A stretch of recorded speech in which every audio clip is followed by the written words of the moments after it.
In January 2026, the United States Department of Justice released over 3 million pages of documents related to one of the most notorious criminals in modern American history, Jeffrey Epstein. Among those millions of pages, buried in FBI memos, email chains, witness statements, and investigative reports, one name appeared more than 1,000 times: Donald Trump, the current president of the United States, serving his second term in office. This is the story of their relationship, a story that spans nearly 4 decades, from the glittering parties of 1980s Manhattan to the halls of power in Washington, D.C. This is a story about wealth, power, privilege, and the dark secrets that connect them. Before we can understand the relationship between Donald Trump and Jeffrey Epstein, we need to understand who Jeffrey Epstein was, and how he built an empire that would eventually crumble, revealing one of the most disturbing criminal enterprises in recent memory. Jeffrey Epstein was born in Brooklyn, New York, in 1953. He came from a middle-class family. His father worked for the city's parks department. By all accounts, Epstein was intelligent, ambitious, and determined to escape his modest beginnings. He attended Cooper Union and then New York University, though he never completed his degree. Despite lacking formal credentials, Epstein talked his way into a teaching position at the Dalton School, an elite private school in Manhattan, in the 1970s. It was there, teaching math and physics to children of wealthy families, that Epstein first tasted the lifestyle he would spend the rest of his life pursuing. At Dalton, Epstein caught the attention of one student's father, a man named Alan Greenberg, who happened to be the chairman of Bear Stearns, one of Wall Street's most prestigious investment banks. Greenberg saw something in Epstein's charm, intelligence, ambition, and offered him a job. Without a college degree, without any formal training in finance, Jeffrey Epstein became a trader at Bear Stearns. He was successful, aggressive, and unafraid to take risks. But his tenure at Bear Stearns ended abruptly in 1981 amid allegations of improper conduct, though the exact reasons remain disputed to this day. Some reports suggest he was fired for securities violations, while others indicate he left voluntarily. Regardless, Epstein landed on his feet. He established his own financial consulting firm, claiming to work only with billionaires, managing their money, and offering financial advice. But here's where the Jeffrey Epstein story becomes murky, shrouded in mystery and contradictions that persist to this day. Nobody really knows how Epstein made his money. He claimed to manage billions for ultra-wealthy clients, but he only ever publicly acknowledged one client: Leslie Wexner, the billionaire founder of Victoria's Secret and L Brands. Wexner gave Epstein extraordinary power over his finances, including power of attorney. Through this relationship, Epstein acquired a massive mansion in Manhattan that had previously belonged to Wexner, purchased for $20 million, but transferred to Epstein for apparently no cost. He acquired a private island in the U.S. Virgin Islands, which would later become known as Little St. James, and earn the nickname Pedophile Island. He owned properties in Palm Beach, Paris, and New Mexico. He had a private jet, which prosecutors would later call the Lolita Express. Epstein cultivated an image of himself as a mysterious financial genius, a mathematician who could see patterns others couldn't, a man who moved in the highest circles of wealth and power. He donated to scientific research, hobnobbing with Nobel Prize winners and renowned academics. He threw lavish parties attended by princes, presidents, and billionaires. He presented himself as a philanthropist, a thinker, a man of substance. But beneath this carefully constructed facade, Jeffrey Epstein was operating a sex trafficking ring that would victimize dozens of young girls, some as young as 14 years old. The scheme was simple and horrifying. Epstein and his associates would recruit girls, often from troubled backgrounds or economically disadvantaged families. They would offer them money, a few $100s, to give Epstein a massage at one of his properties. These massages were sexual in nature. Once a girl had been victimized, she would be encouraged to recruit other girls, creating a pyramid scheme of abuse. The girls were told they could make easy money. They were told Epstein was a powerful man who could help them, who could launch their careers, who could change their lives. And when they arrived at his mansion in Palm Beach or his townhouse in Manhattan, they found themselves trapped in a web of manipulation and abuse. Epstein didn't operate alone. His longtime companion, Ghislaine Maxwell, daughter of the disgraced media mogul Robert Maxwell, played a crucial role. Prosecutors would later describe Maxwell as Epstein's madam, helping to recruit and groom victims, sometimes participating in the abuse herself. Maxwell used her British sophistication and social connections to lend Epstein an air of legitimacy. She was his girlfriend, his business associate, his social coordinator, and his co-conspirator. For years, Epstein's crimes went undetected, or at least unpunished. He was protected by his wealth, his connections, and the psychological manipulation he used to keep his victims silent. Many of the girls didn't even realize they were victims. They thought they were participants in a transactional arrangement. They felt ashamed, complicit, afraid. And Jeffrey Epstein moved through the world freely, accumulating more wealth, more power, more connections, and more victims. It was in this world of Manhattan and Palm Beach high society in the 1980s that Jeffrey Epstein met Donald Trump. Both men were fixtures of the New York social scene. Both were ambitious, brash, and obsessed with wealth and status. Both cultivated images as successful businessmen who lived by their own rules. And both were known for their appreciation of beautiful women. The exact circumstances of their first meeting aren't entirely clear, but by the late 1980s, Trump and Epstein had become friends. They moved in the same circles, attended the same parties, and frequented the same clubs. Trump was, at that time, one of New York's most famous real estate developers, having built Trump Tower and establishing himself as a celebrity businessman. Epstein was still building his reputation, still cultivating his mysterious image as a financial genius. Their friendship would span the next 15 to 20 years, depending on who you ask and when you believe it ended. In 2002, Donald Trump gave an interview to New York Magazine for a profile on Jeffrey Epstein. The quote he gave would become one of the most infamous statements in this entire saga. Trump said, and these are his exact words, "I've known Jeff for 15 years. Terrific guy. He's a lot of fun to be with. It is even said that he likes beautiful women as much as I do, and many of them are on the younger side. No doubt about it, Jeffrey enjoys his social life." This was 2002. At that time, Epstein's crimes weren't yet public knowledge, but Trump's comment about women on the younger side would take on a much darker meaning in retrospect. During the 1990s and early 2000s, Trump and Epstein's social relationship was extensive and well documented. In 1992, NBC cameras captured footage at Mar-a-Lago, Trump's Palm Beach resort and private club, showing Trump and Epstein together, laughing, chatting, pointing at women dancing at a party. The footage is striking to watch now, knowing what we know. The two men look comfortable together, familiar, like old friends enjoying themselves. Ghislaine Maxwell can be seen in the background. The party appeared to be, according to some reports, attended primarily by NFL cheerleaders who had been invited to Mar-a-Lago. A businessman named George Hourani later described organizing a calendar girl competition in 1992 at Mar-a-Lago for Trump. Hourani claims that he arranged for 28 women to attend, with the only attendees being Trump, Epstein, and the women. Hourani has said he warned Trump about Epstein's behavior around young women, but Trump reportedly laughed it off. Trump has denied this account. Throughout the 1990s, according to flight logs that would later be released, Trump flew on Epstein's private jet on several occasions. These were domestic flights, primarily between Palm Beach and New York. Trump's name appears in Epstein's flight logs at least 7 times between 1997 and 2002. Epstein also flew on Trump's plane.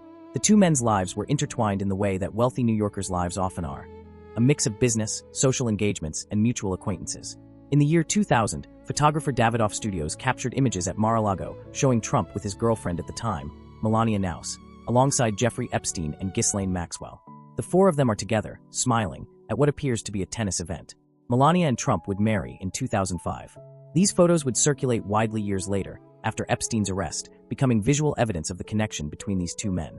Palm Beach in the 1990s and early 2000s was a small, insular community of the ultra-wealthy. Trump's Mar-a-Lago was less than 3 miles from Epstein's mansion on El Brillo Way. Both men were known to frequent the same restaurants, the same clubs, the same social events. Multiple Palm Beach residents would later recall seeing them together regularly. One former Mar-a-Lago employee described Epstein as being at the club all the time during this period. The nature of their friendship has been characterized differently by different people. Trump has downplayed it, describing Epstein as someone he knew socially but wasn't particularly close to. Others have described it as a genuine friendship.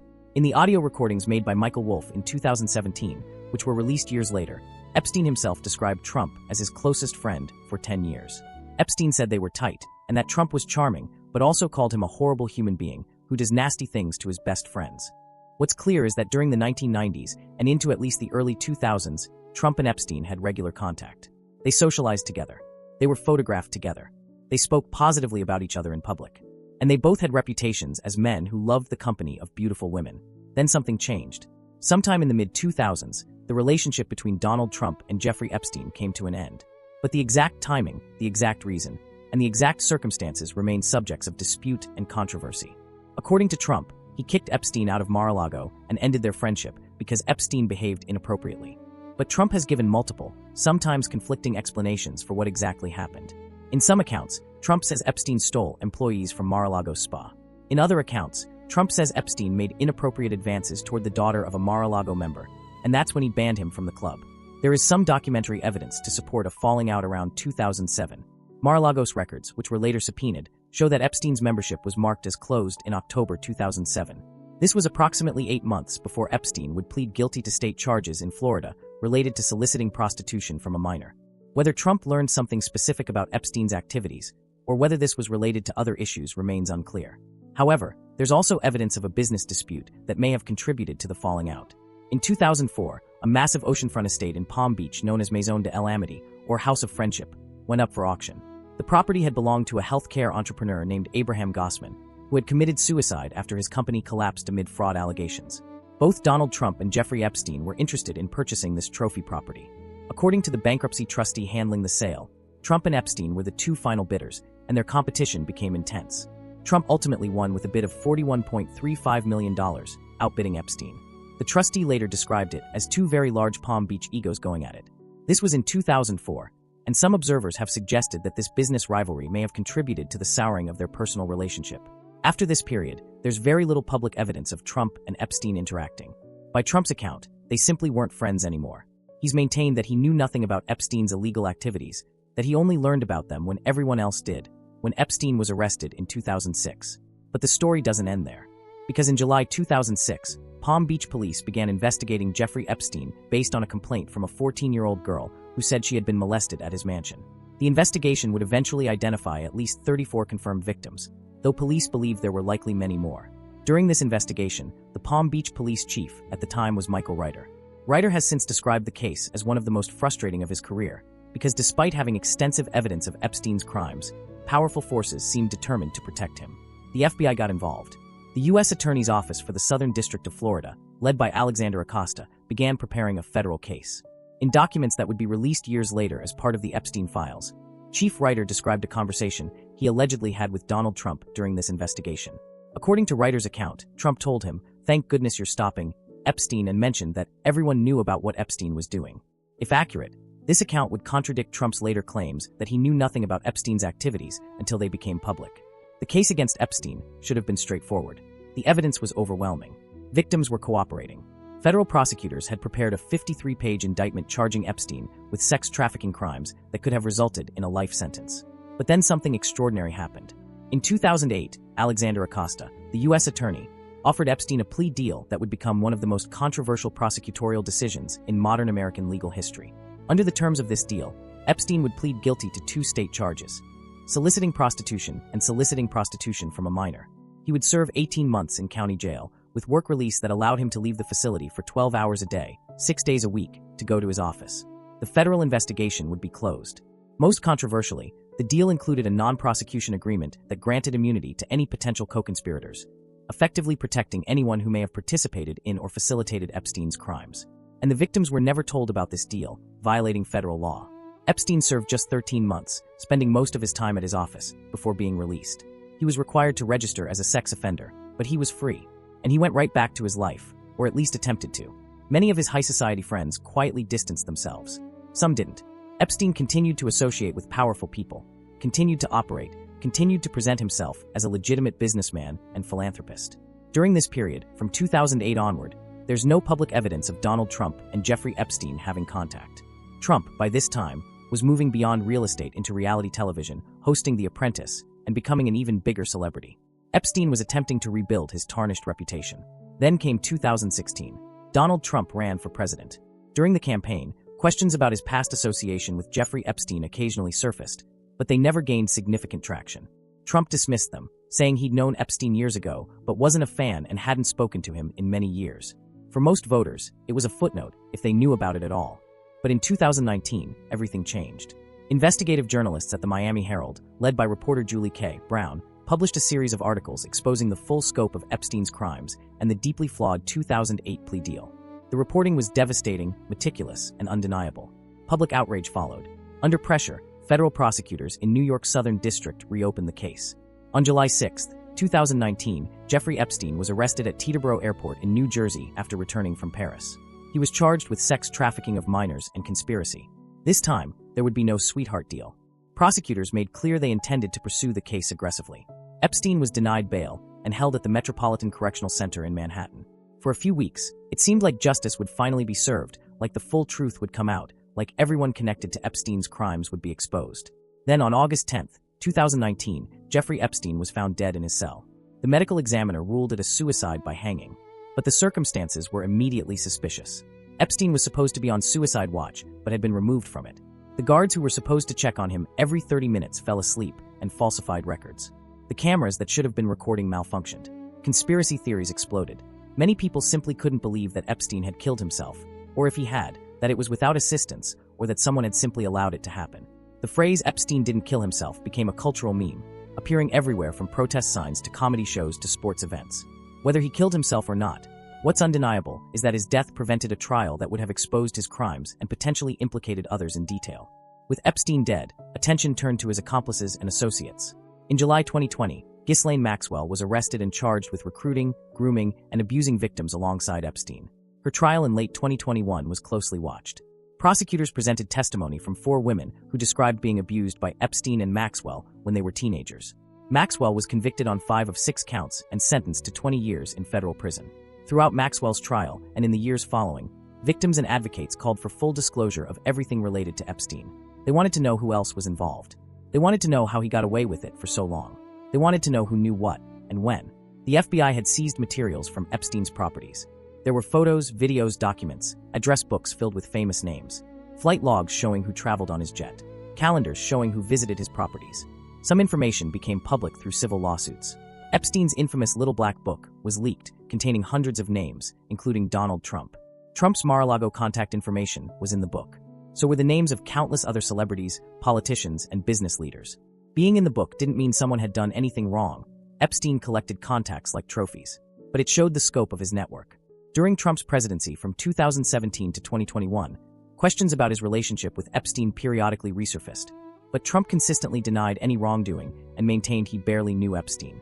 The issue never gained sustained political traction, in part because Epstein had connections across the political spectrum, including to Bill Clinton, who had flown on Epstein's jet multiple times. Then Trump left office in January 2021. He immediately began planning his return to politics. By 2022, he had announced his 2024 presidential campaign. And he did something interesting. He began talking about the Epstein files. He promised that if elected, he would release everything, suggesting that powerful people were being protected and that the truth needed to come out. This was politically savvy. Trump positioned himself as someone willing to expose corruption and hidden truths, even though he himself was connected to Epstein. His supporters believed that Trump's falling out with Epstein and the lack of any accusations against Trump meant he had nothing to hide. His critics saw it as deflection, an attempt to weaponize Epstein's connections to others while obscuring his own. During the 2024 campaign, Trump repeatedly referenced the Epstein files, hinting at dark secrets and cover-ups. He suggested that releasing the files would expose people in power, implying without stating directly that it would damage his political opponents more than himself. For voters concerned about elite corruption and secrecy, this message resonated. Trump won the 2024 election and took office in January 2025. Almost immediately, pressure began building for him to fulfill his promise to release the Epstein files. Victims' advocates, journalists, and members of Congress from both parties called for full transparency. In November 2025, Congress passed the Epstein Files Transparency Act with bipartisan support. The bill required the Department of Justice to release all documents, files, photos, videos, and investigative materials related to Jeffrey Epstein within 60 days. Trump signed the bill into law. But then the deadline came and went with no release. The administration claimed they needed more time to review the materials, to redact certain information for national security or privacy reasons, to coordinate with other agencies. Critics accused the administration of stalling, of trying to bury information that might be politically damaging. Finally, in late December 2025, the DOJ released approximately 10,000 pages of documents. But this initial release was heavily redacted. Over 500 pages were completely blacked out. The documents that were readable contained information that had largely already been public, victim statements from civil cases, flight logs that had been previously leaked, portions of the FBI investigation from 2006. The reaction was swift and negative. Members of Congress who had supported the Transparency Act felt betrayed. Victims felt re-victimized, believing the government was continuing to protect powerful people. Media outlets published articles with headlines about cover-ups and stonewalling. Public opinion polls showed that a majority of Americans believed the Trump administration was hiding information. Under renewed pressure, in early January 2026, the DOJ released what they called the complete Epstein files, over 3 million pages of documents. The release was massive, overwhelming, and immediately controversial, because while it contained an enormous amount of information, it also raised as many questions as it answered. The files included FBI investigative memos, email communications between Epstein and various individuals, witness statements, police reports, financial records, photographs, and more. They painted a detailed picture of Epstein's operation and his network of relationships. And throughout these millions of pages, certain names appeared again and again. Donald Trump's name appeared over 1,000 times. Now, it's crucial to understand what this means and what it doesn't mean. Trump's name appearing frequently doesn't automatically indicate wrongdoing. Many of these mentions were in contexts like news articles that had been collected as part of the investigation, or in documents listing known associates of Epstein, or in emails where someone mentioned Trump in passing. The FBI collects everything remotely relevant to an investigation, but some of the content was more significant. There were emails from 2019, during Trump's first presidency, that appeared to show Epstein writing about Trump. One message, which has been heavily analyzed and debated, allegedly contains Epstein stating, "Of course he knew about the girls." The context and authenticity of this email have been questioned, and Trump's legal team has called it either fabricated or misrepresented. The files included the account from former Palm Beach Police Chief Michael Reiter about his alleged conversation with Trump during the 2006 investigation. Reiter's claim that Trump said everyone knew about Epstein contradicts Trump's public statements that he learned about Epstein's crimes when the public did. There were also audio recordings that had been made by author Michael Wolff in 2017. Wolff had been working on a book about the media and had extensive access to Epstein before his arrest. In these recordings, Epstein spoke about Trump at length. Epstein described Trump as his closest friend for 10 years. He talked about their time together in the 1990s and early 2000s. He made claims about Trump's behavior with women, though none of these claims have been independently verified. Epstein also badmouthed Trump, calling him a horrible person who betrayed his friends. The tapes suggest a complicated relationship, one that was close but ended badly. The files also revealed that Epstein maintained contact with several members of what would become Trump's inner circle. Steve Bannon, who served as Trump's chief strategist, had multiple communications with Epstein years after Epstein's 2008 conviction. Bannon has said these contacts were exploratory conversations about working together on projects, and that nothing came of them. Elon Musk, who would become closely associated with Trump's second administration, also had communications with Epstein, including discussions about a potential donation to MIT. Musk has maintained he found Epstein creepy and declined to work with him. Perhaps most controversially, the files contained what the DOJ itself described as unverified and sensationalist allegations against multiple people, including Trump. These were claims that had been reported to the FBI through tip lines or collected during the investigation, but were never substantiated or pursued. The DOJ included them in the release, but with disclaimers noting they were unverified. Trump's legal team has threatened to sue anyone who reports these allegations as fact, calling them completely false. No law enforcement agency has ever accused Donald Trump of any criminal conduct related to Jeffrey Epstein. Trump has never been charged with any crime connected to Epstein. None of Epstein's victims have publicly accused Trump of abuse. These are important facts that must be stated clearly. However, the files have raised legitimate questions about what Trump knew and when he knew it. If Chief Reiter's account is accurate, Trump was aware of concerns about Epstein's behavior with young women during the 2006 investigation, before Epstein's arrest became public. If so, why did Trump later claim he only learned about it when everyone else did? Trump supporters argue that being aware of rumors or vague concerns is different from knowing about specific crimes. His critics argue that someone in Trump's position should have said something sooner. The release of the files has had significant political implications. Trump's approval ratings took a hit immediately after the release, particularly among independent voters and women. Polls in January 2026 showed that 56% of Americans disapproved of how Trump handled the Epstein files release. 49% believed Trump was trying to cover up information about Epstein's crimes. These numbers represented some of the worst polling Trump had seen since taking office. Congressional Democrats called for hearings and further investigations. Some called for the appointment of a special prosecutor to examine whether any laws were broken by people connected to Epstein. Republicans largely defended Trump, arguing that the files showed nothing incriminating about him and that Democrats were using Epstein to score political points. The media response was divided along predictable lines. Conservative outlets emphasized that Trump had never been accused of wrongdoing and suggested the files exonerated him. Progressive outlets focused on the revelations about his longtime friendship with Epstein and questioned why that relationship lasted as long as it did. Mainstream outlets tried to report the facts while acknowledging the ambiguity and unanswered questions. But beyond the political controversy, the Epstein files revealed something broader and more disturbing. They showed how someone like Jeffrey Epstein could operate for decades, abusing dozens of young women, while maintaining relationships with some of the most powerful people in the world. The files contain names from across the political spectrum, from both major parties, from business, academia, entertainment, and royalty. Many of these people continued associating with Epstein even after his 2008 conviction. This wasn't just about Trump. It was about a system that protected Epstein, that gave him access and legitimacy despite clear warning signs. It was about the 2008 plea deal that let him escape real justice. It was about the prison failures that resulted in his death before trial. It was about how wealth and connections can insulate someone from consequences that ordinary people would face immediately. The files also documented the devastating impact on Epstein's victims. Their victim impact statements, some of which were included in the release, described not just the abuse itself, but the years of trauma that followed. Many described how they struggled with shame, with self-blame, with substance abuse, with difficulty trusting people or forming relationships. They described how it felt to see Epstein walk free after serving barely a year. They described how it felt when he died before facing full justice. And they described how it felt to have the world focus on which famous people might be implicated while their own suffering was often treated as secondary. One victim advocate who spoke to the press after the files were released said something that resonated. Jeffrey Epstein did not commit these crimes alone, in a vacuum. He had help. He had people who facilitated what he did, who looked the other way, who protected him. And many of those people have never faced any consequences. Until we reckon with that, until we address how this was allowed to happen, we can't prevent it from happening again. As of now, in February 2026, the debate continues. New information continues to emerge as researchers, journalists, and investigators comb through the millions of pages of documents.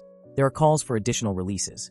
The DOJ identified over 6 million potentially relevant pages, but only released about 3.5 million, claiming the rest were duplicates or not relevant. Many people don't believe that explanation. There are also ongoing civil cases. Several of Epstein's victims are suing his estate and individuals they claim facilitated his crimes. Some of these cases may go to trial, which could produce additional evidence and testimony. Ghislaine Maxwell has filed an appeal of her conviction, and her legal team has suggested they have information about others involved that they may reveal. The question of what Donald Trump knew and when he knew it remains unresolved. Trump has given several interviews since the files were released, maintaining his position that he barely knew Epstein, that they had a falling out in the mid-2000s, and that he never witnessed or participated in any illegal activity. He has said the files absolve him and show he had nothing to do with Epstein's crimes. He has attacked media outlets that suggested otherwise, threatening lawsuits and calling their coverage fake news. But the court of public opinion remains divided. For Trump supporters, the lack of any charges or accusations against him, combined with evidence of their falling out, is sufficient proof of his innocence. They see the focus on Trump as politically motivated, an attempt by his opponents to damage him using guilt by association. For Trump's critics, the long friendship, the hundreds of mentions in the files, and the questions about what he knew create doubt. They wonder why someone as media-savvy as Trump praised Epstein so effusively in 2002 if he had any concerns about him. They question the explanations for the falling out and wonder if Trump only distanced himself when it became legally or reputationally necessary. The truth, as is often the case, is probably more complicated than either narrative. Human relationships are messy. People can be friends for years without knowing everything about each other. People can have suspicions without having proof. People can end friendships for multiple reasons, business disputes, personal slights, moral objections, without being able to neatly separate which motive was primary. And people's memories of events from 20 years ago are often unreliable, shaped by what they've learned since and by what they wish they had known or done. What we can say with certainty is this: Jeffrey Epstein committed horrific crimes against vulnerable young women over the course of many years. He did so while maintaining a public image as a successful businessman and philanthropist. He cultivated relationships with powerful people across multiple industries and countries. Many people who knew him or knew of him failed to see what he was doing, or chose not to see it, or saw warning signs but didn't act on them. The criminal justice system failed his victims by giving him a plea deal that was an insult to the concept of justice. And when he was finally arrested again, the system failed again by allowing him to die in custody before facing trial. Donald Trump was one of many wealthy, powerful men who knew Jeffrey Epstein during his years of criminal activity. Their friendship appears to have been genuine for a time, then ended, though the exact reason and timing remain disputed. Trump has never been accused by any victim of participating in or witnessing Epstein's crimes. But the newly released files have raised questions about whether Trump knew more about Epstein's behavior than he has publicly acknowledged. These questions matter because they're not just about the past. They're about accountability, about whether powerful people face the same scrutiny and consequences as everyone else, about whether wealth and connections provide a shield against serious inquiry. They're about whether our institutions, law enforcement, the media, the political system, are capable of demanding answers and ensuring that those who enable or ignore abuse face appropriate scrutiny. The story of Jeffrey Epstein and his connections to powerful people like Donald Trump is ultimately a story about power itself, how it's acquired, how it's maintained, and how it can be abused. It's a story about how someone with enough money and the right connections can operate with impunity for decades. It's a story about how victims are often disbelieved, dismissed, or forgotten while society focuses on the reputations of the powerful. And it's a story that forces us to confront uncomfortable questions about how many people knew something was wrong but said nothing, did nothing, and went on with their lives. As more information continues to emerge, as civil cases proceed, as journalists continue investigating, we may learn more about the full scope of Epstein's network and who knew what. Or we may not. Some secrets died with Jeffrey Epstein in that jail cell. Some documents may never be released. Some people who know the truth may never tell it.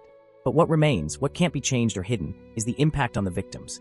The young women whose lives were forever altered by Jeffrey Epstein and those who enabled him. Their courage in coming forward, in telling their stories despite the shame and victim blaming they knew they would face, is what ultimately brought some measure of justice. Their voices are what forced the system to act, even if imperfectly, and their demand for accountability and truth is what continues to drive the conversation today. This is not a story with a neat conclusion. It's a story that's still being written, still unfolding, still revealing new chapters. The connection between Donald Trump and Jeffrey Epstein is one piece of a much larger puzzle, one that encompasses questions about power, privilege, justice, and accountability that extend far beyond any two individuals. Understanding this story means grappling with uncomfortable truths about the world we live in and the systems that are supposed to protect the vulnerable, but too often protect the powerful instead. That's a conversation worth having, even when, especially when, it's difficult.